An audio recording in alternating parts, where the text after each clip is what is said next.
Law of thermodynamics में जाएंगे। लेकिन फर्स्ट लॉ ऑफ थर्मोडायनामिक्स बहुत आसान है, आपको सिर्फ ये जानना है कि कोई सा भी मशीन हो, अब ये सुन लो कि कोई सा भी मशीन हो, अगर आप बाहर से एनर्जी नहीं दोगे तो वो क्या आपको वर्क डन करके देगा? नहीं। यही आपका फर्स्ट लॉ ऑफ थर्मोडायनामिक्स है। या जो law of conservation of energy है, मतलब ये जो पूरा यूनिवर्स है, ये जो पूरा दुनिया है, ये जो पूरा पूरा पूरा यूनिवर्स है या सिस्टम है, सराउंडिंग से कुछ भी बोल लो, ये यूनिवर्स की जो पूरा एनर्जी है वो क्या है? वो कांस्टेंट है। आप एनर्जी को क्रिएट भी नहीं कर सकते, आप डिस्ट्रॉय भी नहीं कर सकते, सिर्फ एनर्जी को एक फॉर्म से दूसरे फॉर्म तक ट्रांसफॉर्म या कन्वर्ट कर सकते हो। आप ये बोलोगे सर हम ये जानते हैं, law of conservation of energy में हमें ये सिखाया गया था कि एनर्जी वो सिर्फ एक फॉर्म से दूसरे फॉर्म तक ट्रांसफॉर्म हो सकते हैं, कन्वर्ट हो सकते हैं, एनर्जी क्रिएट नहीं किया जा सकता, डिस्ट्रॉय नहीं किया जा सकता, और टोटल एनर्जी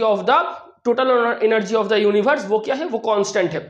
तो आप बोलोगे सर कौन सा फर्स्ट लॉ ऑफ थर्मोडायनामिक्स सही है? दोनों ही सही है, एक केमिस्ट्री के तवज्जो से सही है, दो फिजिक्स के तवज्जो से सही है। वो जो मशीन वाला हमने बताया है कि एक यंत्र हो, एक मशीन हो, उसको आप बाहर से एनर्जी ना दो तो वो आपको वर्क डन करके नहीं देगा। तो आप ये भी तो जानते हो ना मेरे दोस्त कि W is proportional to Q है, W इक्वल्स टू JQ है, यही तो जूल्स का लॉ है, यही तो आपका जूल्स लॉ है।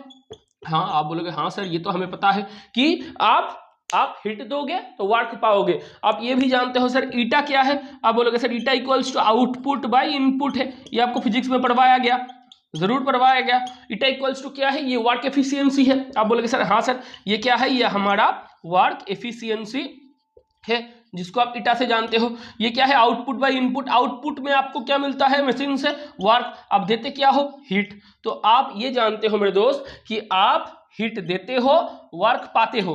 तो हीट क्या है?